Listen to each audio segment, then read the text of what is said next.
ಪ್ರಿಯ ವಿದ್ಯಾರ್ಥಿಗಳೇ, ಸಮಾಜಶಾಸ್ತ್ರದ ಹಲವು ವಿಚಾರಗಳನ್ನು ತಿಳ್ಕೊಂಡು ಕೊನೆಯ ಹಂತದಲ್ಲಿದ್ದೀರಿ.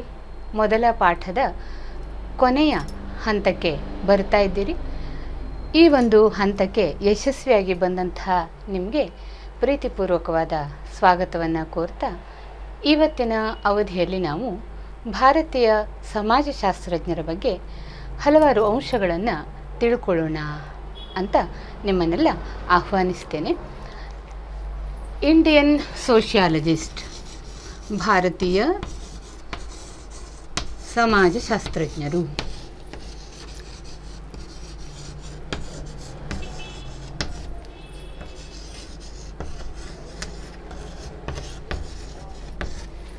ಭಾರತೀಯ ಸಮಾಜಶಾಸ್ತ್ರಜ್ಞರು, ಇಂಡಿಯನ್ ಸೋಷಿಯಾಲಜಿಸ್ಟ್ಸ್.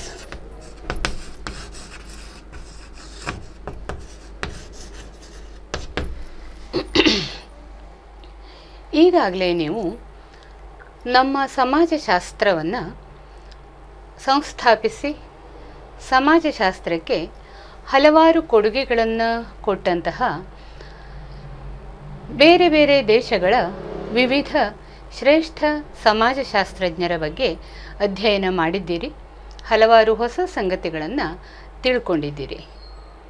ಇವತ್ತು ನಾವು ಭಾರತದಲ್ಲಿ ಸಮಾಜಶಾಸ್ತ್ರದ ಬಗ್ಗೆ ಕೆಲಸ ಮಾಡಿದಂತಹ, ಭಾರತದಲ್ಲಿ ಸಮಾಜಶಾಸ್ತ್ರದ ಬೆಳವಣಿಗೆಗೆ ಕೊಡುಗೆಗಳನ್ನು ನೀಡಿದಂತಹ ಸಮಾಜಶಾಸ್ತ್ರಜ್ಞರ ಬಗ್ಗೆ ತಿಳ್ಕೊಳ್ಳೋಣ. ನೂರಾರು ಸಾವಿರಾರು ಸಮಾಜಶಾಸ್ತ್ರಜ್ಞರು ಇದ್ದಾರೆ. ಅವರಲ್ಲಿ ತುಂಬ ಮುಖ್ಯವಾದ ಕೆಲವು ಶ್ರೇಷ್ಠ ಸಮಾಜಶಾಸ್ತ್ರಜ್ಞರ ಬಗ್ಗೆ ಇವತ್ತು ನಾವು ಅಧ್ಯಯನ ಮಾಡೋಣ. ಈ ರೀತಿಯ ಸಮಾಜಶಾಸ್ತ್ರಜ್ಞರಲ್ಲಿ ಮೊಟ್ಟ ಮೊದಲ ಸ್ಥಾನವನ್ನು ಅಲಂಕರಿಸುವವರು doctor GS Ghurye. Doctor GS Ghurye ಅವರು. ಡಾಕ್ಟರ್ GS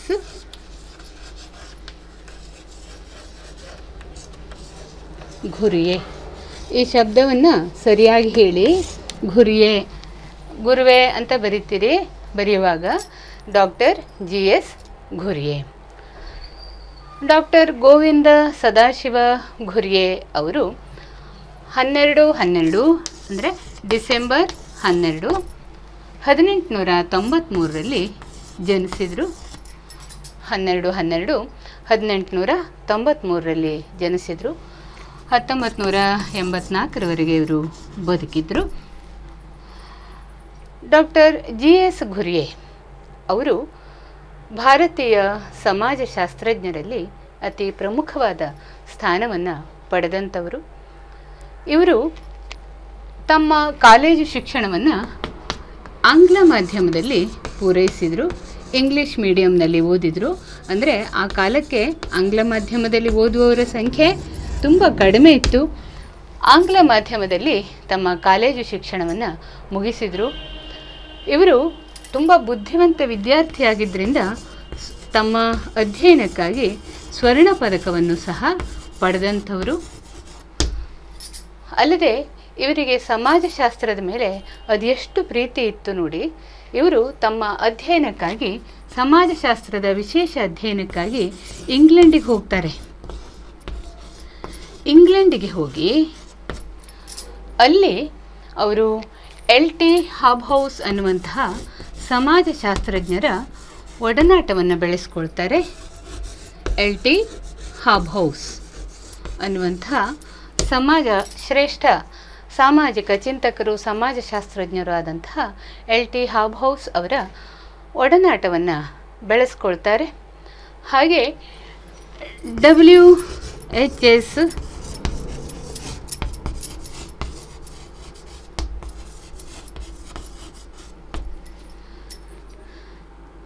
ರಿವರ್ಸ್ ಇವರ ಮಾರ್ಗದರ್ಶನದಲ್ಲಿ ಇವರು ಅಧ್ಯಯನವನ್ನು ಮಾಡ್ತಾರೆ.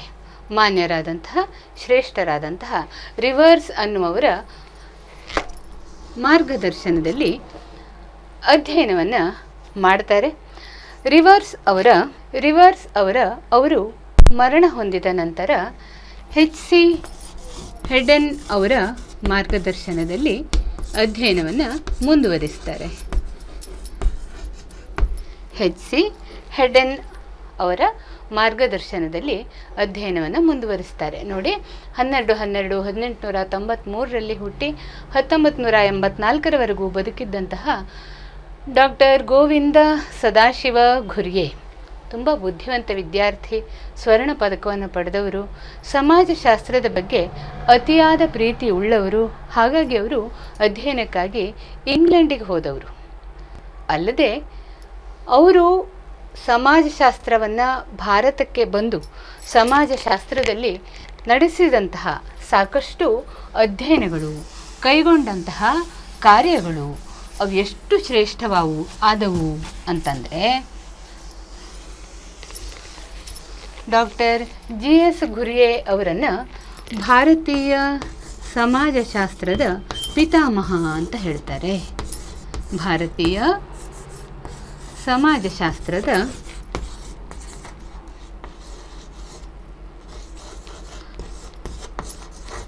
ಪಿತಾಮಹ.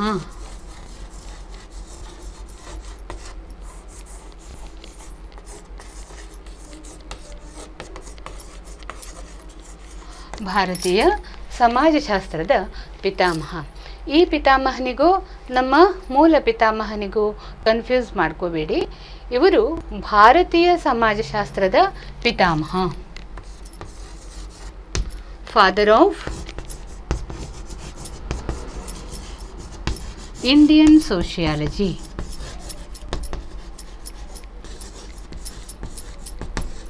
ಭಾರತೀಯ ಸಮಾಜಶಾಸ್ತ್ರದ ಪಿತಾಮಹ ಇವರು.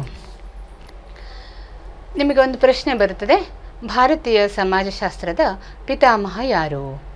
ಸುಲಭ. ಭಾರತೀಯ ಸಮಾಜಶಾಸ್ತ್ರದ ಪಿತಾಮಹ ಡಾಕ್ಟರ್ G.S. ಘುರ್ಯೆ.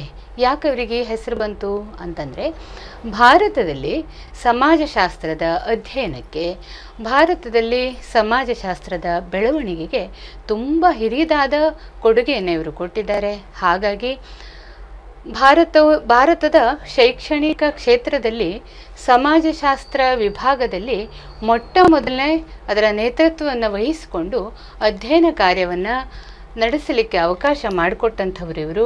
ಹಾಗಾಗಿ ಅಲ್ಲದೆ ಭಾರತೀಯ ಸಮಾಜಶಾಸ್ತ್ರಕ್ಕೆ ಸಾಕಷ್ಟು ಕೊಡುಗೆಗಳನ್ನು ಕೊಟ್ಟವರು. ಆದ್ದರಿಂದ ಇವರನ್ನು ಭಾರತೀಯ ಸಮಾಜಶಾಸ್ತ್ರದ ಪಿತಾಮಹ ಅಂತ ಹೇಳ್ತಾರೆ. ಇದೊಂದು ವಿಚಾರವಾದರೆ, ಇನ್ನೊಂದು ಸಂಗತಿ ಏನು ಇವರ ವಿಶೇಷತೆ ಅಂತಂದರೆ, ಇವರಿಗೆ ಸಮಾಜದ ಬಗ್ಗೆ ಅಪಾರವಾದ ಪ್ರೀತಿ. ಸಮಾಜದ ಕುರಿತಾಗಿ ಅವರು ಸಾಕಷ್ಟು ಅಧ್ಯಯನವನ್ನು ಮಾಡಿದ್ದಾರೆ. ಸಮಾಜದಲ್ಲಿ ಇರುವಂತಹ ವಿವಿಧ ಜಾತಿಗಳ ಕುರಿತಾಗಿ, ಭಾರತೀಯ ಸಮಾಜದಲ್ಲಿ ಇರುವಂತಹ ವಿವಿಧ ಜಾತಿಗಳ ಕುರಿತಾಗಿ ಸಾಕಷ್ಟು ಅಧ್ಯಯನವನ್ನು ನಡೆಸಿದ್ದಾರೆ.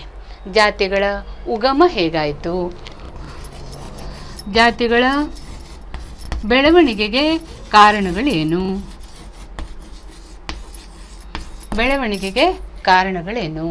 ಜಾತಿಯ ವಿವಿಧ ಸ್ತರ ವಿನ್ಯಾಸಗಳು ಯಾವುವು, ಆಚರಣೆಗಳು ಯಾವುವು, ವಿವಿಧ ಜಾತಿಗಳ ಆಚರಣೆಗಳು ಯಾವುವು, ಇಂಥ ಹೊಸ ವಿಚಾರಗಳ ಬಗ್ಗೆ ಮೊದಲ ಬಾರಿಗೆ ಇವರು ಬೆಳಕನ್ನು ಚೆಲ್ಲಿದ್ರು. ಇವರು ಬರೆದಂತಹ caste and race in India ಎಂಬ ಕೃತಿ ತುಂಬ ಪ್ರಸಿದ್ಧವಾದದ್ದು. Caste and race in India, caste and race in India. ನೋಡಿ, ಇದು ಸೆಕೆಂಡ್ ಇಯರ್ನಲ್ಲೂ ಬರ್ತದೆ. ನೀವು ಇದನ್ನು ಚೆನ್ನಾಗಿ ನೆನಪಿಟ್ಕೋಬೇಕು, ಎಲ್ಲವನ್ನೂ ನೆನಪಿಟ್ಕೊಳ್ಬೇಕು. ಇದನ್ನು ಬೇಗ ನೆನಪಿಟ್ಕೊಳ್ಳಿ. Caste and race in India ಇದು ಡಾಕ್ಟರ್ G.S. ಘುರ್ಯೆ ಅವರು ಬರೆದಂತಹ ಪ್ರಮುಖವಾದ ಕೃತಿಗಳಲ್ಲಿ ಒಂದು. ಭಾರತದಲ್ಲಿರುವಂತಹ ವಿವಿಧ ಜಾತಿಗಳು, ವಂಶಗಳು, ಅವುಗಳಲ್ಲಿ ಆಗುವಂತಹ ಆಚರಣೆಗಳು, ಅವುಗಳಲ್ಲಿರುವಂತಹ ಬಂಧುತ್ವ, ನಡೆಸುವಂತಹ ಪ್ರಕ್ರಿಯೆಗಳು ಇತ್ಯಾದಿ ವಿಚಾರಗಳ ಮೇಲೆ ಬೆಳಕು ಚೆಲ್ಲಿದಂತಹ ಕೃತಿ ಇದು. ಇದರಲ್ಲಿ ಅವರು ಜಾತಿಯ ಲಕ್ಷಣಗಳ ಬಗ್ಗೆ ಹೇಳಿದ್ದಾರೆ, ಜಾತಿಯ ಸ್ವರೂಪಗಳ ಬಗ್ಗೆ ಹೇಳಿದ್ದಾರೆ, ಜಾತಿಯು ಅನುಸರಿಸುವಂತಹ ವಿವಿಧ ವಿಧಿವಿಧಾನಗಳ ಕುರಿತು ಬೆಳಕು ಚೆಲ್ತಾರೆ. ಹೀಗೆ ಅವರು ಬರೆದಂತಹ ಈ ಕೃತಿ ತುಂಬ ಪ್ರಸಿದ್ಧವಾದುದು. ನಿಮಗೆ ಪ್ರಶ್ನೆ ಬರುತ್ತದೆ, caste and race in India ಕೃತಿಯನ್ನು ಬರೆದವರು ಯಾರು? ಸಾಮಾನ್ಯವಾಗಿ ಹೀಗೆ ಕೇಳ್ತಾರೆ, ಹೆಚ್ಚು ಸಲ ಇದೇ ರೀತಿಯಾಗಿ ಪ್ರಶ್ನೆ ಕೇಳಿದ್ದಾರೆ. Caste and race in India 1 ಅಂಕದ ಪ್ರಶ್ನೆ. ಇದನ್ನು ಬರೆದವರು ಯಾರು ಅಂತ. ಎಲ್ಲೋ ಅಪರೂಪಕ್ಕೆ ಡಾಕ್ಟರ್ GS ಘುರ್ಯೆ ಅವರು ಬರೆದ ಒಂದು ಕೃತಿಯನ್ನು ಹೆಸರಿಸಿ.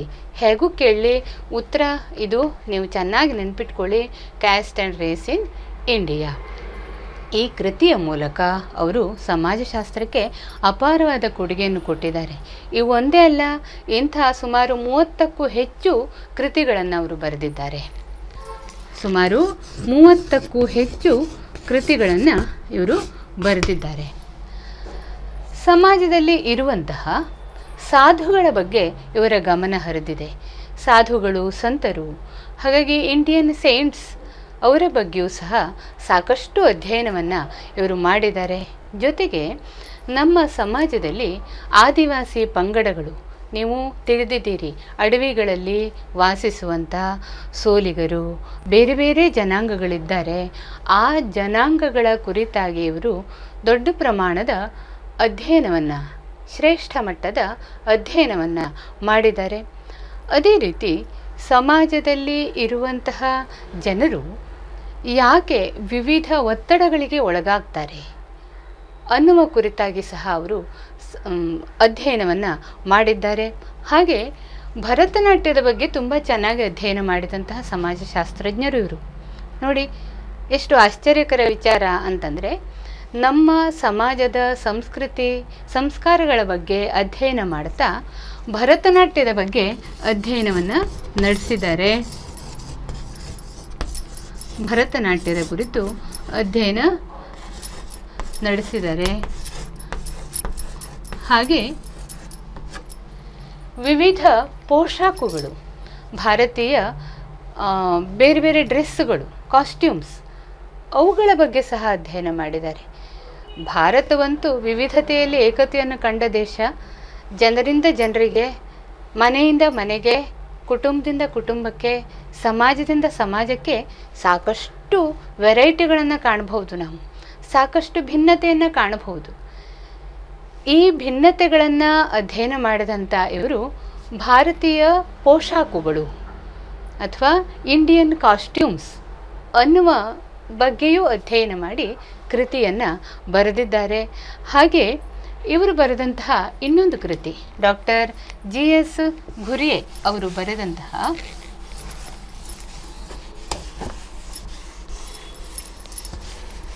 ಇನ್ನೊಂದು ಕೃತಿ ಬಹಳ ಮಹತ್ವದ್ದು. Family and kin,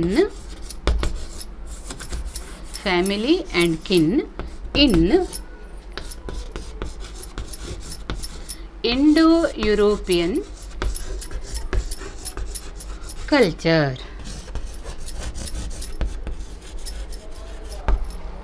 Family and kin in Indo-European culture.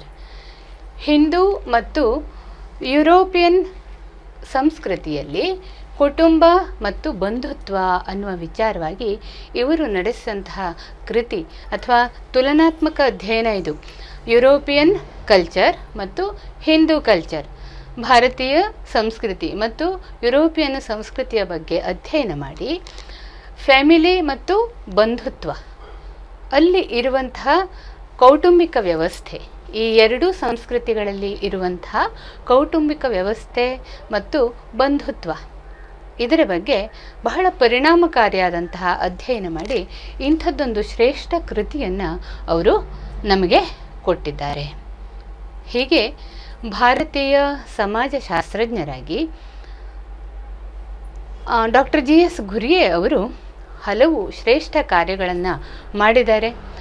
ಅದರ ಜೊತೆಗೆ ಅವರು ಒಂದು ಸಂಸ್ಥೆಯನ್ನು ಸ್ಥಾಪಿಸ್ತಾರೆ 1952ರಲ್ಲಿ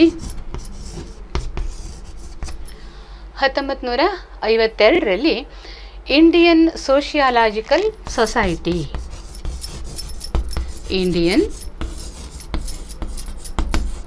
ಸೋಷಿಯಾಲಜಿಕಲ್ ಸೊಸೈಟಿ ಅನ್ನುವಂತಹ ಒಂದು ಸಂಸ್ಥೆಯನ್ನು ಸ್ಥಾಪಿಸ್ತಾರೆ. Indian sociological society.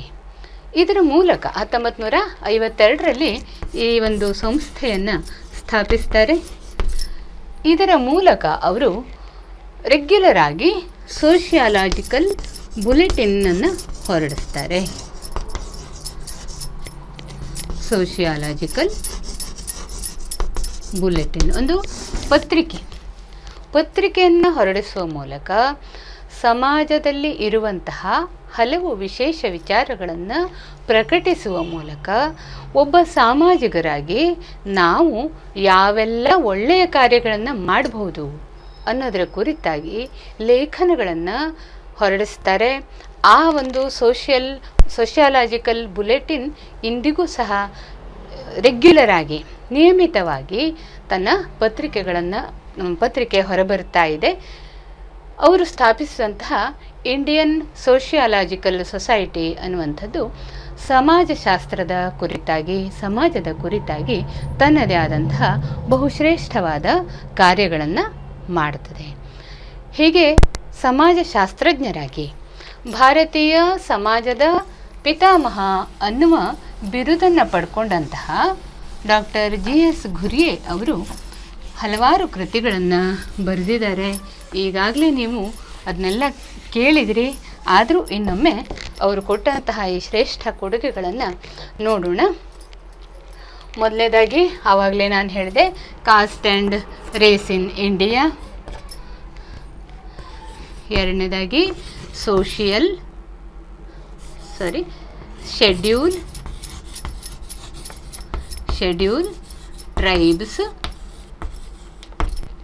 Schedule tribes, Indian costumes, Indian saints,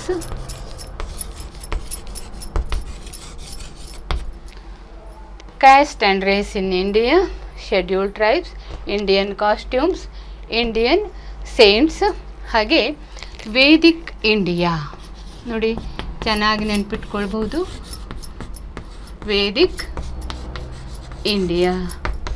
ಆಮೇಲೆ ಇನ್ನೊಂದು ಕೃತಿಯನ್ನು ನೀವು ನೋಡಿದ್ದೀರಿ, ಏನಂದರೆ family and kin in Indo European culture, family and kin in Indo European culture. ಹಾಗೆ social tensions in India,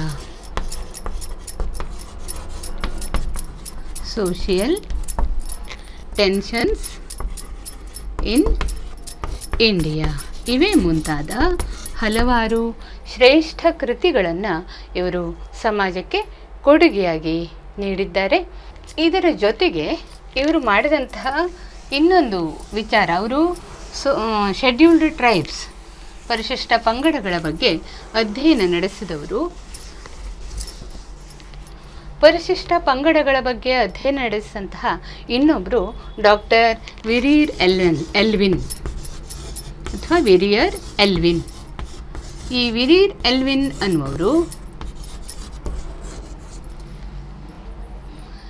doctor ವಿರಿಯರ್ Elvin ಅವರು ಆದಿವಾಸಿ ಪಂಗಡಗಳ ಕುರಿತಾಗಿ ತಮ್ಮದೇ ಆದಂತಹ ಒಂದು ನೀತಿಯನ್ನು ಹೇಳಿದರು, ಪ್ರತ್ಯೇಕತಾ ನೀತಿ ಅಂತ. ಆದಿವಾಸಿಗಳನ್ನು ಪ್ರತ್ಯೇಕವಾಗಿ ಇಡಬೇಕು ಅನ್ನುವಂತಹ ನೀತಿಯನ್ನು ಇವರು ಹೇಳಿದರು. ಯಾರು? ವಿರಿಯರ್ ಎಲ್ವಿನ್ ಅವರು. ಆದರೆ ಡಾಕ್ಟರ್ ಜಿ ಎಸ್ ಘುರ್ಯೆ ಅವರು ಅದನ್ನು ಖಂಡಿಸ್ತಾ ಸ್ವಾಂಗೀಕರಣ ನೀತಿಯನ್ನು ಹೇಳಿದರು. ಸ್ವಾಂಗೀಕರಣ ನೀತಿ, ಆದಿವಾಸಿಗಳನ್ನು ನಮ್ಮೊಡನೆಯೇ ತಂದಿಟ್ಟುಕೊಂಡು ಅವರ ಸಂಸ್ಕೃತಿಗಳಲ್ಲಿ ಇರುವಂತಹ ಶ್ರೇಷ್ಠ ವಿಚಾರಗಳನ್ನು ನಮ್ಮದಾಗಿ ಮಾಡಿಕೊಳ್ಳೋಣ. ಹಾಗೆ ನಾಡಿನಲ್ಲಿರುವ ನಮ್ಮ ಶ್ರೇಷ್ಠ ಸಂಸ್ಕೃತಿಗಳು ಅವರು ಅನುಸರಿಸುವಂತಾಗಲಿ, ನಮ್ಮ ನಡುವೆಯೇ ಅವರನ್ನು ತಂದಿಟ್ಟುಕೊಳ್ಳೋಣ ಅಂತ ವಾದಿಸಿದವರು.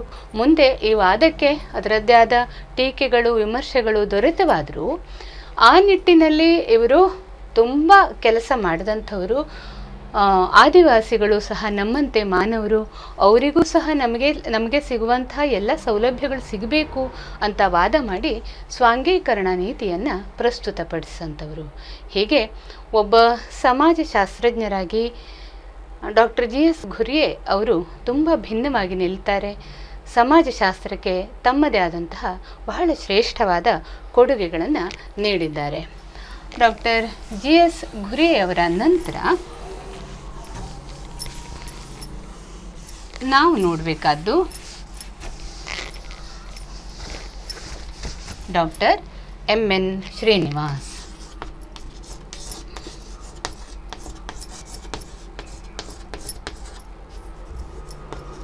ಡಾಕ್ಟರ್ MN ಶ್ರೀನಿವಾಸ್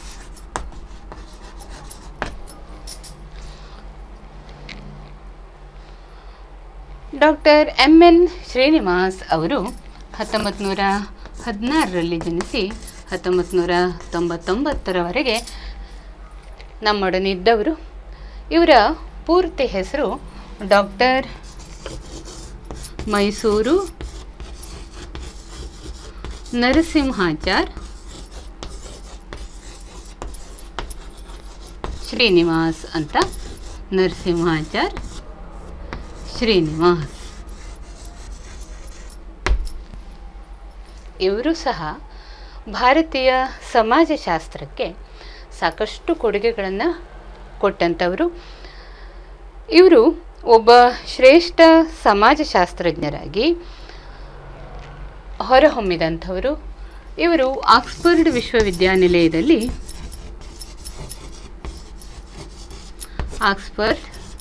ವಿಶ್ವವಿದ್ಯಾನಿಲಯದಲ್ಲಿ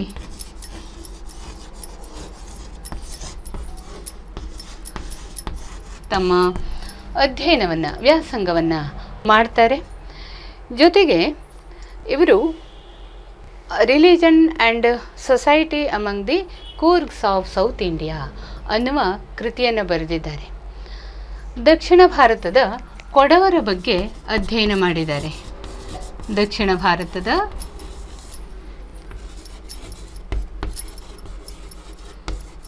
ಕೊಡವ ಜನಾಂಗದ ಬಗ್ಗೆ.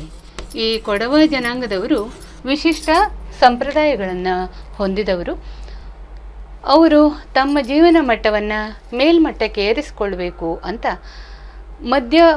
ಮದ್ಯಪಾನ ಮಾಡೋದನ್ನು ವಿಸರ್ಜಿಸಿ, ಮಾಂಸಾಹಾರವನ್ನು ತ್ಯಜಿಸಿ ತಮ್ಮ ಜೀವನ ಮಟ್ಟವನ್ನು ಸುಧಾರಿಸಿಕೊಳ್ಳುವ ಪ್ರಯತ್ನ ಮಾಡಿಕೊಂಡು ಅಮ್ಮ ಕೊಡವರು ಅಂತ ಹೆಸರನ್ನು ಪಡ್ಕೊಂಡವರು.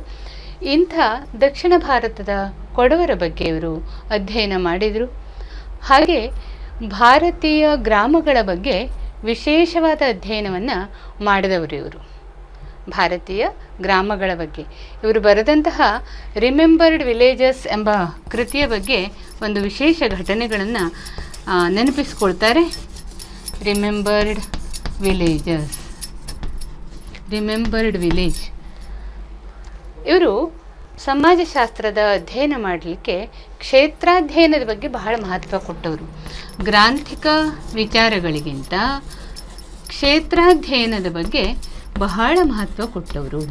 ಏನು ಕ್ಷೇತ್ರಾಧ್ಯಯನ ಅಂದರೆ ಯಾವ ಸಂಗತಿಯ ಬಗ್ಗೆ ಅಧ್ಯಯನ ಮಾಡಬೇಕಾಗಿದೆಯೋ ಆ ಕ್ಷೇತ್ರಕ್ಕೆ ಹೋಗಿ ಅಧ್ಯಯನ ಮಾಡುವಂಥದ್ದು. ಆವಾಗ ಗ್ರಂಥಗಳಲ್ಲಿ ಇರುವಂತಹ ಹಳೆಯ ವಿಚಾರಗಳನ್ನೇ ಮತ್ತೆ ಪ್ರಸ್ತುತಪಡಿಸುವುದಕ್ಕಿಂತ ಹೊಸ ಆ ಕ್ಷಣದಲ್ಲಿ ಉಂಟಾದಂತಹ ಹಲವು ವಿಚಾರಗಳನ್ನು ತಿಳ್ಕೊಂಡು ಅಧ್ಯಯನ ಮಾಡಿ ಇನ್ನೂ ಒಳ್ಳೆಯ ಕೊಡುಗೆಗಳನ್ನು ಕೊಡಬಹುದು ಅಂತ ವಾದಿಸಿದವರು ಮತ್ತು ಆ ನಿಟ್ಟಿನಲ್ಲಿ ಕಾರ್ಯ ಮಾಡಿದವರು. ಒಂದು ಊರಿಗೆ ಹೋಗಿ ಅಲ್ಲಿ ಅಧ್ಯಯನವನ್ನು ಮಾಡಿದರು. ಅಧ್ಯಯನ ಮಾಡಿ ಎಲ್ಲವನ್ನು ಬರೆದಿಟ್ಟಿದ್ರಂತೆ. ಬರೆದಿಟ್ಟು ಯಾವುದೋ ಒಂದು ಸಂದರ್ಭದಲ್ಲಿ, ಅಂದರೆ ಹಲವು ವರ್ಷಗಳ ಕಾಲ ಅಲ್ಲೇ ಉಳಿದಿದ್ದಾರೆ. ಅಲ್ಲಿಂದ ಹೊರಗೆ ಹೋದಾಗ, ಯಾವುದೋ ಒಂದು ಕಾರ್ಯನಿಮಿತ್ತ ಹೊರಗೆ ಹೋದಾಗ ಬರುವವರೆಗೆ ಇಡೀ ಅವರು ವಾಸಿಸಂಥ ಆ ಜಾಗಕ್ಕೆ, ಆ ಒಂದು ಮನೆಗೆ, ಗುಡಿಸಲಿಗೆ ಬೆಂಕಿ ಬಿದ್ದು ಇವರು ಬರೆದಿಟ್ಟಂತಹ ಎಲ್ಲವೂ ಸಂಪೂರ್ಣ ನಾಶವಾಗಿ ಹೋಗಿತ್ತಂತೆ.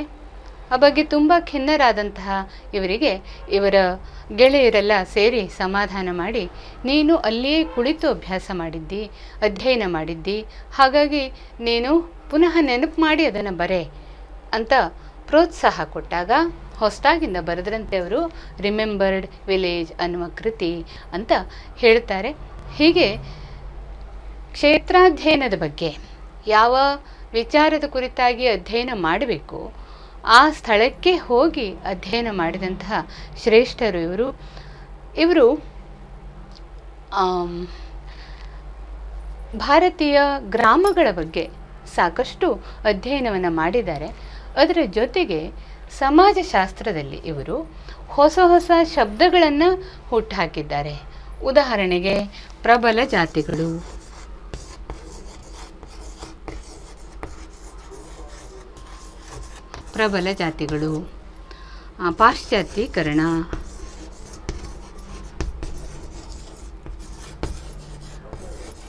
ಪಾಶ್ಚಾತ್ಯೀಕರಣ,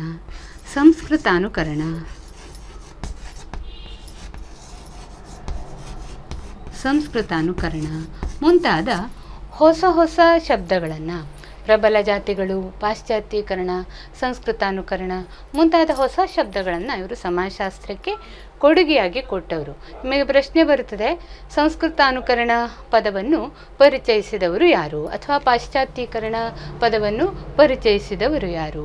ಆ ರೀತಿಯಾಗಿ ಪ್ರಶ್ನೆಯನ್ನು ಕೇಳಬಹುದು. ಇವರು ಬರೆದಂತಹ ಹಲವು ವಿಶೇಷ ಕೃತಿಗಳನ್ನು ಒಮ್ಮೆ ನೋಡಿಬಿಡೋಣ.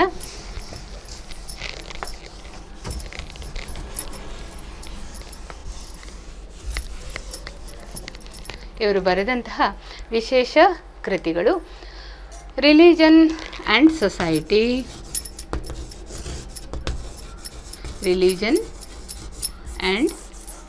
Society, among the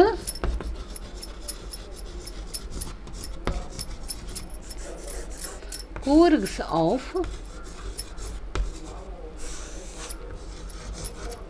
South India,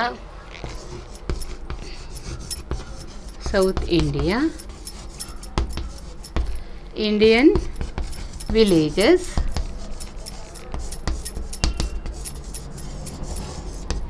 remembered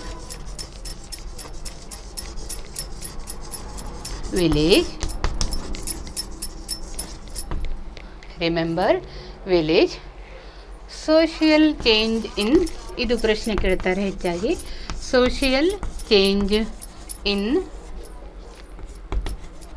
modern India,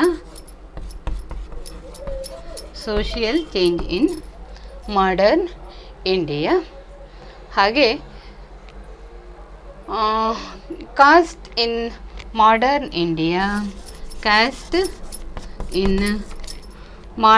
India,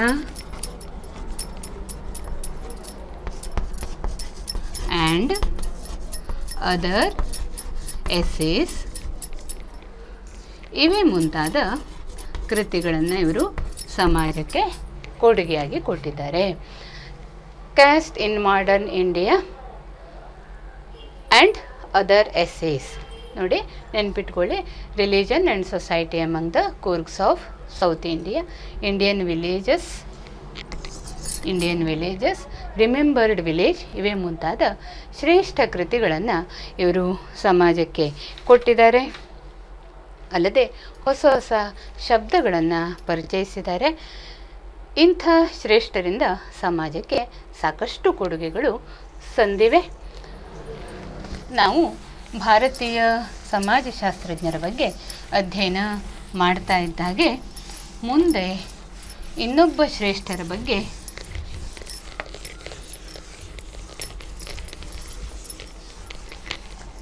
ಅಧ್ಯಯನ ಮಾಡೋಣ. ಡಾಕ್ಟರ್ GS ಗುರಿಯೆ ಅವರ ಬಗ್ಗೆ ನೋಡಿದ್ವಿ.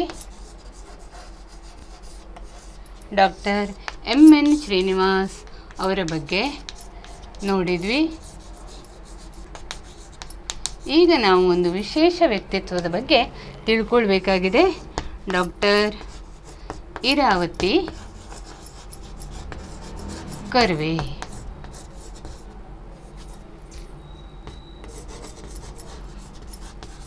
ಡಾಕ್ಟರ್ ಇರಾವತಿ ಕರ್ವೆ. ಡಾಕ್ಟರ್ ಇರಾವತಿ ಕರ್ವೆ ಅಥವಾ ಐರಾವತಿ ಅಂತಲೂ ಕೆಲವು ಕಡೆ ಹೇಳ್ತಾರೆ. ಡಾಕ್ಟರ್ ಇರಾವತಿ ಕರ್ವೆ ನೋಡಿ, ನಾವು ಹಲವಾರು ಸಮಾಜಶಾಸ್ತ್ರಜ್ಞರ ಬಗ್ಗೆ, ಭಾರತೀಯ ಸಮಾಜಶಾಸ್ತ್ರಜ್ಞರ ಬಗ್ಗೆ ತಿಳ್ಕೊಳ್ತೇವೆ. ನಾನೊಂದು ಮುಖ್ಯ ವಿಷಯ ಹೇಳಲಿಕ್ಕೆ ಬಿಟ್ಟೆ. ಡಾಕ್ಟರ್ MN ಶ್ರೀನಿವಾಸ್ ಅವರು ಕರ್ನಾಟಕದವರು, ಮೈಸೂರಿನವರು. ಹಾಗೆ ಡಾಕ್ಟರ್ ಇರಾವತಿ ಕರ್ವೆ ಅವರು 1905ರಿಂದ 1970ರವರೆಗೆ ನಮ್ಮೊಡನೆ ಇದ್ದಂಥವರು, ಇತ್ತೀಚಿನವರೆಗೂ ನಮ್ಮೊಡನೆ ಇದ್ದಂಥವರು. ಇವರು ಮುಂಬೈ ಯೂನಿವರ್ಸಿಟಿಯಲ್ಲಿ ಸ್ನಾತಕೋತ್ತರ ಪದವಿಯನ್ನು ಪಡೀತಾರೆ. ಪೂನಾದ ಡೆಕ್ಕನ್ ಕಾಲೇಜಿನ ಸಮಾಜಶಾಸ್ತ್ರ ವಿಭಾಗದ ಸಂಶೋಧನಾ ಕೇಂದ್ರದ ಪ್ರಾಧ್ಯಾಪಕಿಯಾಗಿ ಕಾರ್ಯವನ್ನು ನಿರ್ವಹಿಸ್ತಾರೆ. ಪೂನಾದ ಡೆಕ್ಕನ್ ಕಾಲೇಜು, ಡೆಕ್ಕನ್ ಕಾಲೇಜಿನ ಸಮಾಜಶಾಸ್ತ್ರ ಸಂಶೋಧನಾ ವಿಭಾಗದ ಪ್ರಾಧ್ಯಾಪಕಿಯಾಗಿ ಕಾರ್ಯನಿರ್ವಹಿಸ್ತಾರೆ. ಇವರು ಡಾಕ್ಟರ್ GS ಘುರಿಯೆ ಅವರ ವಿದ್ಯಾರ್ಥಿನಿ. ಇವರಲ್ಲೊಂದು ವಿಶೇಷತೆ ಇದೆ. ಇವರನ್ನು ಭಾರತದ ಪ್ರಪ್ರಥಮ ಮಹಿಳಾ ಸಮಾಜಶಾಸ್ತ್ರಜ್ಞೆ ಅಂತ ಹೇಳ್ತಾರೆ.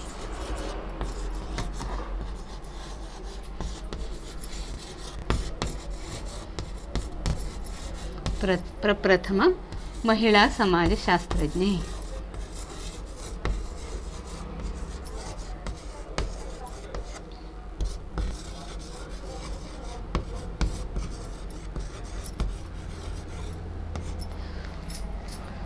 ಇನ್ನು ಹಲವರು ಈ ನಿಟ್ಟಿನಲ್ಲಿ ಕಾರ್ಯ ಮಾಡಿದ್ದರು. ಅತಿ ಹೆಚ್ಚು ಕಾರ್ಯವನ್ನು ಮಾಡುವ ಮೂಲಕ ಸಮಾಜಶಾಸ್ತ್ರಕ್ಕೆ ಸಾಕಷ್ಟು ಕೊಡುಗೆಗಳನ್ನು ಕೊಟ್ಟಂತಹ ಡಾಕ್ಟರ್ ಇರಾವತಿ ಕರ್ವೆ ಅವರು ಭಾರತದ ಪ್ರಪ್ರಥಮ ಮಹಿಳಾ ಸಮಾಜಶಾಸ್ತ್ರಜ್ಞೆ,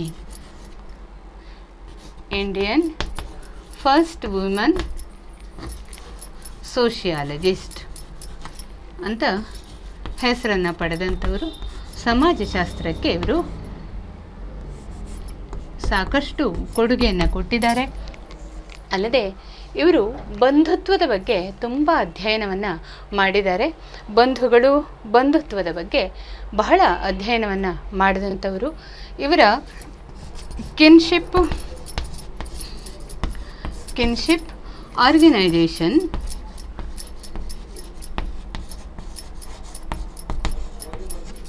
ಇನ್ ಇಂಡಿಯಾ,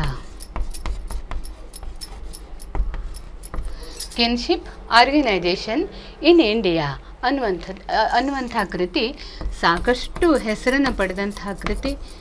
ಇವರ ಕೃತಿಗಳಿಗೆ ಕೇಂದ್ರ ಸಾಹಿತ್ಯ ಅಕಾಡೆಮಿಯ ಪ್ರಶಸ್ತಿ ಸಹ ಸಿಕ್ಕಿದೆ.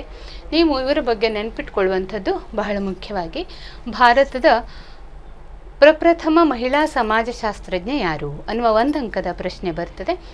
ಭಾರತದ ಪ್ರಪ್ರಥಮ ಮಹಿಳಾ ಸಮಾಜಶಾಸ್ತ್ರಜ್ಞೆ ಡಾಕ್ಟರ್ ಇರಾವತಿ ಕರ್ವೆ ಅಂತ ನೆನಪಿಟ್ಕೊಳ್ಳಿ. ಹಾಗೆ ಕಿನ್ಶಿಪ್ ಆರ್ಗನೈಜೇಷನ್ ಇನ್ ಇಂಡಿಯಾ ಅನ್ನೋದು ಅವರ ಪ್ರಮುಖ ಕೃತಿಗಳಲ್ಲಿ ಒಂದು. ಹಾಗೆ Hindu society and interpretation, Hindu society and interpretation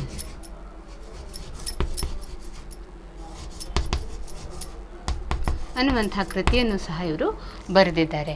ಇವರ ಬಗ್ಗೆ ನೀವು ಮುಖ್ಯವಾಗಿ ನೆನಪಿಟ್ಕೊಳ್ಬೇಕಾದಂಥದ್ದು, ಇವರು ಫಸ್ಟ್ ಇಂಡಿಯನ್ ವಿಮೆನ್ ಸೋಷಿಯಾಲಜಿಸ್ಟ್ ಅಥವಾ ಇಂಡಿಯನ್ ಫಸ್ಟ್ ವುಮನ್ ಸೋಷಿಯಾಲಜಿಸ್ಟ್. ಹಾಗೆ ಅವರು ಮಹಾರಾಷ್ಟ್ರದ ಕುರಿತಾಗಿ ಸಾಕಷ್ಟು ಅಧ್ಯಯನವನ್ನು ಮಾಡಿದ್ದಾರೆ. ಆಮ್ಚಿ ಸಂಸ್ಕೃತಿ, ಮರಾಠಾಂಚಿ ಲೋಕಾಂಚಿ ಸಂಸ್ಕೃತಿ ಅನ್ನುವಂಥ ಕೃತಿಗಳನ್ನೆಲ್ಲ ಬರೆದಿದ್ದಾರೆ. Land and people of Maharashtra ಅನ್ನುವ ಕೃತಿಯನ್ನು ಬರೆದಿದ್ದಾರೆ. Land and people of Maharashtra. ಹಾಗೆ ಇವರು ಬರೆದಂತಹ ಯುಗಾಂತ ಕೃತಿಗೆ ಯುಗಾಂತ ಕೃತಿ ಪ್ರಶಸ್ತಿ ಭಾಜನವಾಗಿದೆ. ಹೀಗೆ 10 ಹಲವು ಕೃತಿಗಳನ್ನು ಬರೆದಿದ್ದಾರೆ. ಮಹಿಳೆಯಾಗಿ ಸಮಾಜಶಾಸ್ತ್ರಕ್ಕೆ ತಮ್ಮದೇ ಆದಂತಹ ಶ್ರೇಷ್ಠವಾದ ಕೊಡುಗೆಯನ್ನು ಕೊಡುವಲ್ಲಿ ಸಂಪೂರ್ಣವಾಗಿ ಸಮರ್ಪಿಸಿಕೊಂಡಿದ್ದಾರೆ. ಸಮಾಜಶಾಸ್ತ್ರ ಕ್ಷೇತ್ರದಲ್ಲಿ ಡಾಕ್ಟರ್ ಇರಾವತಿ ಕರ್ವೆ ಅವರ ಕೊಡುಗೆ ಅಪಾರವಾದದ್ದು.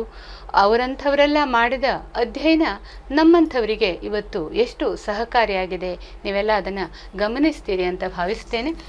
ಹಾಗೆ ಡಾಕ್ಟರ್ ಇರಾವತಿ ಕರ್ವೆ ಅವರಂತೆಯೇ ಇನ್ನೊಬ್ಬ ಶ್ರೇಷ್ಠ ಸಮಾಜಶಾಸ್ತ್ರಜ್ಞರ ಬಗ್ಗೆ ನೋಡೋಣ. Doctor A.R. ದೇಸಾಯಿ.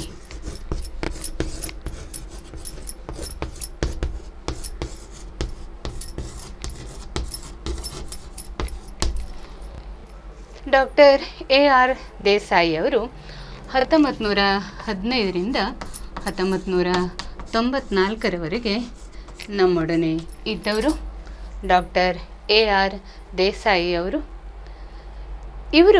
ಇವರ ವಿಶೇಷತೆ ಅಂತಂದರೆ ಇವರು ಮಾರ್ಕ್ಸ್ವಾದಕ್ಕೆ ಸಾಕಷ್ಟು ಪ್ರಾಶಸ್ತ್ಯವನ್ನು ಕೊಟ್ಟವರು.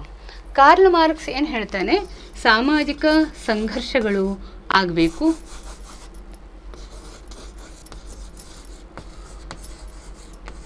ಬಂಡವಾಳಗಾರರ ಹಾಗೂ ಶ್ರಮಿಕರ ನಡುವಿನ ಸಂಘರ್ಷಗಳು ಬದಲಾವಣೆಯ ಪ್ರತೀಕಗಳು ಅಂತ ಹೇಳ್ತಾರೆ ಅವರು.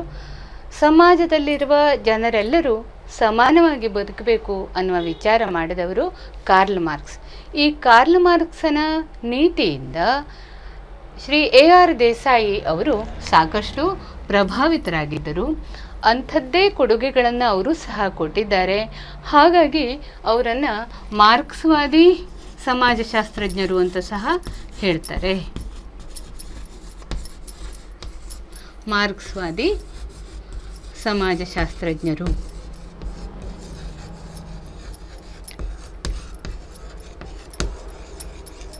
ಮಾರ್ಕ್ಸ್ವಾದಿ ಶಾಸ್ತ್ರಜ್ಞರು ಅಂತ ಹೇಳ್ತಾರೆ. Doctor A.R. ದೇಸಾಯಿ ಅವರು ಬರೆದಂತಹ the social background of Indian nationalism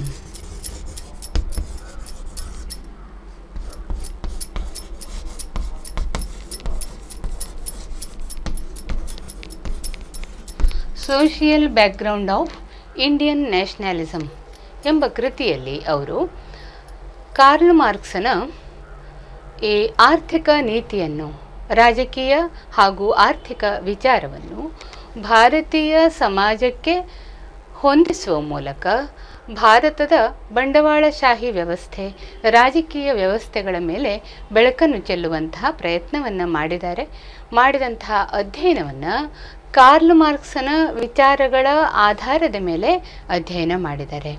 ಈ ರೀತಿಯಾಗಿ ಹಾಗಾಗಿ ಅವರು ಮಾರ್ಕ್ಸ್ವಾದಿ ಸಮಾಜಶಾಸ್ತ್ರಜ್ಞ ಎಂಬ ಹೆಸರನ್ನು ಪಡ್ಕೊಂಡವರು.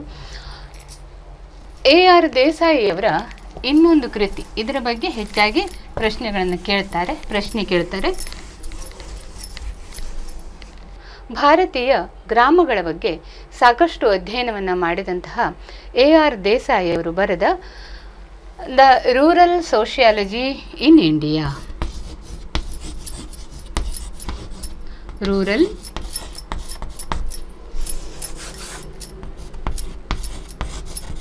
ಸೋಷಿಯಾಲಜಿ ಇನ್ ಇಂಡಿಯಾ ಎಂಬಂಥ ಕೃತಿ ಸಾಕಷ್ಟು ಪ್ರಖ್ಯಾತಿಯನ್ನು ಹೊಂದಿದಂಥದ್ದು. ನಿಮಗೆ ಪ್ರಶ್ನೆ ಬರ್ತದೆ ಪರೀಕ್ಷೆಯಲ್ಲಿ, ರೂರಲ್ ಸೋಷಿಯಾಲಜಿ ಇನ್ ಇಂಡಿಯಾ ಕೃತಿಯನ್ನು ಬರೆದವರು ಯಾರು ಅಂತ ಚೆಂದಾಗಿ ನೆನಪಿಟ್ಕೊಳ್ಳಿ. ರೂರಲ್ ಸೋಷಿಯಾಲಜಿ ಇನ್ ಇಂಡಿಯಾ ಬರೆದವರು A.R. ದೇಸಾಯಿಯವರು. ಇವರ ಬಗ್ಗೆ ಹೆಚ್ಚಾಗಿ ಇವರ ಜೀವನ, ಇವರ ಕಾರ್ಯಗಳು, ಇದರ ಬಗ್ಗೆ ಕೇಳೋದಕ್ಕಿಂತ ಹೆಚ್ಚು ಸಲ ಕೃತಿಯನ್ನು ಕೇಳಿದ್ದಾರೆ. ಇವರ ಜೀವನ, ಇವರು ಕೊಟ್ಟಂತಹ ಕೊಡುಗೆಗಳನ್ನು ನೀವು ಚೆನ್ನಾಗಿ ನೆನಪಿಟ್ಕೊಳ್ಬೇಕು. ಜೊತೆಗೆ ಅವರು ಬರೆದಂತಹ ಕೃತಿಗಳನ್ನು ಸಹ ನೆನಪಿಟ್ಕೊಳ್ಬೇಕು. ಹಾಗೆ state and society in India ಅನ್ನುವಂಥ ಕೃತಿಯನ್ನು ಬರೆದಿದ್ದಾರೆ. State and society in India.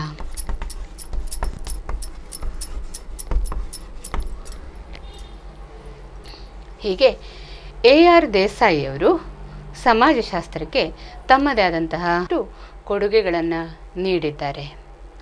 ನೋಡಿ ವಿದ್ಯಾರ್ಥಿಗಳೇ, ಪರೀಕ್ಷೆಯಲ್ಲಿ ನಿಮಗೆ ಈ ಎಲ್ಲ ವಿಚಾರಗಳನ್ನು ಮನನ ಮಾಡಿ ಬರೆಯಲೇಬೇಕಾದ ಅನಿವಾರ್ಯತೆ ಇದೆ, ಅಗತ್ಯವಿದೆ. ಹಾಗಾಗಿ ಈ ಭಾರತೀಯ ಸಮಾಜಶಾಸ್ತ್ರಜ್ಞರ ಬಗ್ಗೆಯಂತೂ ಹೆಚ್ಚಾಗಿ ಡಾಕ್ಟರ್ GS ಘುರ್ಯೆ ಅವರ ಕೊಡುಗೆಗಳನ್ನು ಬರೆಯಿರಿ ಅಂತ 5 ಅಂಕಕ್ಕೆ ಪ್ರಶ್ನೆಗಳನ್ನು ಕೇಳಬಹುದು. ಭಾರತೀಯ ಸಮಾಜಶಾಸ್ತ್ರಕ್ಕೆ ಡಾಕ್ಟರ್ GS ಘುರ್ಯೆ ಅವರ ಕೊಡುಗೆಗಳನ್ನು ವಿವರಿಸಿ ಅಂತ ನೀವು ಅವರ ಪೂರ್ಣ ಪ್ರಮಾಣದ ಜೀವನ ಕ್ರಮವನ್ನು, ಸಮಾಜಶಾಸ್ತ್ರಕ್ಕೆ ಅವರು ಕೊಟ್ಟಂತಹ ಕೊಡುಗೆಗಳನ್ನು ಚೆಂದಾಗಿ ಅಭ್ಯಾಸ ಮಾಡಿ ಮನನ ಮಾಡಿಕೊಳ್ಳಿ. ಅದನ್ನು ಬರೆದರೆ ವ್ಯಕ್ತಿ ಚಿತ್ರಣ ಬರೆಯೋದು ಸಾಮಾನ್ಯವಾಗಿ ಸುಲಭ. ಕೆಲವು ಘಟನೆಗಳನ್ನು ನೆನಪಿಟ್ಟುಕೊಂಡ್ರೆ ಚೆನ್ನಾಗಿ ಬರೆಯಲಿಕ್ಕಾಗ್ತದೆ. ಹಾಗಾಗಿ ಡಾಕ್ಟರ್ GS ಘುರ್ಯೆ ಅವರಿಗೆ ಸಂಬಂಧಪಟ್ಟಂತೆ ಭಾರತೀಯ ಸಮಾಜಶಾಸ್ತ್ರದ ಪಿತಾಮಹ ಯಾರು, ಡಾಕ್ಟರ್ GS ಘುರ್ಯೆ ಅವರ ಕೊಡುಗೆಗಳನ್ನು ವಿವರಿಸಿ 5 ಅಂಕಕ್ಕೆ. ಅದೇ ರೀತಿ caste and race in India ಕೃತಿಯನ್ನು ಬರೆದವರು ಯಾರು, ಈ ಥರದ ಪ್ರಶ್ನೆಗಳನ್ನು ನೀವು ನಿರೀಕ್ಷಿಸ್ಬೋದು. ಹಾಗೆ ಡಾಕ್ಟರ್ MN ಶ್ರೀನಿವಾಸ ಅವರ ಜೀವನ ಹಾಗೂ ಕೊಡುಗೆಗಳ ಬಗ್ಗೂ ಪ್ರಶ್ನೆಗಳನ್ನು ಕೇಳಬಹುದು. ಹೀಗೆ ಅದೇ ರೀತಿ ಭಾರತದ ಪ್ರಪ್ರಥಮ ಮಹಿಳಾ ಸಮಾಜಶಾಸ್ತ್ರಜ್ಞೆ ಯಾರು ಅನ್ನುವಂಥ ಪ್ರಶ್ನೆಯೂ ಸಹ ಬರ್ತದೆ. ಡಾಕ್ಟರ್ ಇರಾವತಿ ಕರ್ವೆ ಅಂತ ನೀವು ನೆನಪಿಟ್ಕೊಳ್ತೀರಿ. ರೂರಲ್ ಸೋಷಿಯಾಲಜಿ ಇನ್ ಇಂಡಿಯಾ ಅನ್ನುವ ಕೃತಿಯನ್ನು ಬರೆದವರು ಯಾರು. ಈಗ ನಿಮ್ಮ ಮುಖ್ಯ ಕೆಲಸ ಅಂತಂದರೆ ಪಾಠದ ತುದಿಯಲ್ಲಿರುವ ಎಲ್ಲ ಪ್ರಶ್ನೆಗಳಿಗೆ ನಿಮಗೆ ಉತ್ತರಗಳು ಬಂದವು ಹೇಗೆ. 1 ಅಂಕ, 2 ಅಂಕಗಳು, 5 ಅಂಕಗಳು, 10 ಅಂಕಗಳು, ಇವಿಷ್ಟು ಪ್ರಶ್ನೆಗಳಿಗೆ ನಿಮಗೆ ಉತ್ತರಗಳು ಬಂದವು ಹೇಗೆ, ನೀವು ಬರೆದಿದ್ದು ಸರಿ ಉತ್ತರವು ಹೇಗೆ ಅನ್ನೋದನ್ನು ನೀವು ಒಮ್ಮೆ ನೋಡಿಕೊಂಡು, ಯಾವ ಉತ್ತರ ನಿಮ್ಮದು ಸರಿ ಆಗಲಿಲ್ಲ ಅಂತ ನಿಮಗೇನಾದರೂ ಸಂದೇಹ ಬಂದರೆ ಅದನ್ನು ನಿಮ್ಮ ಉಪನ್ಯಾಸಕರ ಹತ್ರ ಕೇಳಿಕೊಂಡು ಸರಿ ಉತ್ತರವನ್ನು ಬರ್ಕೊಂಡು ಅದನ್ನು ಚೆನ್ನಾಗಿ ಸಿದ್ಧ ಮಾಡಿಕೊಳ್ಳಿ. ಈಗಾಗಲೇ ಹಿಂದಿನ ಅವಧಿಯಲ್ಲಿ ನಾನು ಹೇಳಿದ್ದೇನೆ. ಮತ್ತು ಕಾಲೇಜು ಶುರುವಾದ ಮೇಲೆ ಒಂದು 4-6 ದಿನಗಳ, 1 ವಾರ ಬಿಟ್ಟು ಪರೀಕ್ಷೆ ಖಂಡಿತವಾಗಿ ನಡೀತದೆ. ಆ ಪರೀಕ್ಷೆಯಲ್ಲಿ ನೀವೆಷ್ಟು ಅಭ್ಯಾಸ ಮಾಡಿದ್ದೀರಿ ಅನ್ನೋದು ಗೊತ್ತಾಗ್ತದೆ. ನೀವು ನಿಮ್ಮ ಉಪನ್ಯಾಸಕರ ಪ್ರೀತಿಯನ್ನು ಗಳಿಸಬೇಕು, ನಿಮ್ಮ ಮನಸ್ಸಿಗೆ ಸಂತೋಷ ಆಗಬೇಕು, ನಿಮ್ಮ ಪಾಲಕರಿಗೂ ನಿಮ್ಮನ್ನು ಆ ಕಾಲೇಜುಗಳಿಗೆ ಸೇರಿಸಿದ್ದರ ಬಗ್ಗೆ ಖುಷಿ ಆಗಬೇಕು. ಅದೆಲ್ಲವೂ ಆಗಬೇಕು. ಯಾವಾಗ ಆಗ್ತದೆ ಅಂತಂದರೆ ನೀವು ಚೆನ್ನಾಗಿ ಅಭ್ಯಾಸ ಮಾಡಿದಾಗ. ಪುಸ್ತಕಸ್ಥಾತು ಯಾ ವಿದ್ಯಾ ಪರಹಸ್ತಗತಂ ಧನಂ ಕಾರ್ಯಕಾಲೇ ಸಮುತ್ಪನ್ನೇ ನ ಸಾ ವಿದ್ಯಾ ನ ತದ್ಧನಂ ಅಂತ ಹಿರಿಯರು ಹೇಳಿದ್ದಾರೆ. ಪುಸ್ತಕದಲ್ಲೇ ಇರುವಂತಹ ವಿದ್ಯೆ ಮತ್ತು ಬೇರೆಯವರ ಕೈಗೆ ಕೊಟ್ಟಂತಹ ಹಣ, ಇದು ಸಂದರ್ಭದಲ್ಲಿ ನಮಗೆ ಸಿಕ್ಕೋದಿಲ್ಲ. ಅದು ವಿದ್ಯೆಯೂ ಅಲ್ಲ. ಪುಸ್ತಕದಲ್ಲಿ ಹಾಗೇ ಇದ್ದುಬಿಟ್ರೆ ಅದು ವಿದ್ಯೆಯೂ ಅಲ್ಲ. ಹಾಗೆ ಬೇರೆಯವರ ಕೈಗೆ ಕೊಟ್ಟಂತಹ ಹಣ ಸಮಯಕ್ಕೆ ಸಿಗೋದೂ ಇಲ್ಲ. ಇಂತಹ ಮಾತುಗಳನ್ನು ಹೇಳುವ ಮೂಲಕ ಒಂದು ಸಂದೇಶ ಹಿರಿಯರಿಂದ ನಿಮಗೆ ಸಿಗ್ತದೆ. ಏನಂತಂದರೆ, ಪುಸ್ತಕದಲ್ಲಿ ಇರುವಂತಹ ವಿದ್ಯೆ ಮಸ್ತಕಕ್ಕೆ ಬರಬೇಕು. ನಾವು ಅದನ್ನು ಅರ್ಥ ಮಾಡಿಕೊಳ್ಬೇಕು. ಚೆನ್ನಾಗಿ ಅಧ್ಯಯನ ಮಾಡಿ ಬಂದಂತಹ ಗೊಂದಲಗಳಿಗೆ ಪರಿಹಾರವನ್ನು ಪಡ್ಕೊಳ್ತಾ ಮುಂದಕ್ಕೆ ಹೋಗಬೇಕು. ಸಮಾಜಶಾಸ್ತ್ರದಲ್ಲಿ ನೀವೆಲ್ಲ ಒಬ್ಬ ಶ್ರೇಷ್ಠ ವಿದ್ಯಾರ್ಥಿಯಾಗಿ ಮೊದಲು, ಶ್ರೇಷ್ಠ ಸಾಧಕರಾಗಿ ನಂತರ ನಿಂತು ಸಮಾಜಕ್ಕೆ ನಿಮ್ಮದೇ ಆದ ಶ್ರೇಷ್ಠವಾದ ಕೊಡುಗೆಗಳನ್ನು ಕೊಡಬೇಕು ಅಂತ ಹಾರೈಸ್ತಾ, ಆಶಿಸ್ತಾ ಇವತ್ತಿನ ಈ ಅವಧಿಗೆ ವಿರಾಮವನ್ನು ನೀಡೋಣ. ಮುಂಬರುವ ದಿನಗಳಲ್ಲಿ ಮತ್ತೆ ನಿಮ್ಮನ್ನು ಭೇಟಿಯಾಗುವ ಸಂತೋಷದೊಂದಿಗೆ ಇವತ್ತಿನ ಅವಧಿಯನ್ನು ಮುಗಿಸ್ತಾ ಇದ್ದೇನೆ. Thank you.